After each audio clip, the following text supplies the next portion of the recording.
So day 63 of 90 days of financial wisdom, and the book of Proverbs chapter 13 verse 4 says, "The soul of a lazy man desires and has nothing, but the soul of the diligent shall be made rich." Jim Rohn said this very profound statement. He says, "Don't give your employer what he pays you for. Give him above what he pays you for."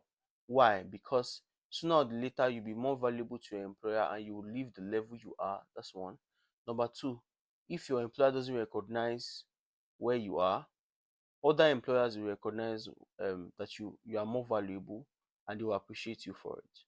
So Bible says the soul of a lazy man desires and has nothing, but the soul of a diligent shall be made rich. Money flows where value flows. If you can solve the problem of a king, it will give you a king's reward. Bible calls it a king's reward.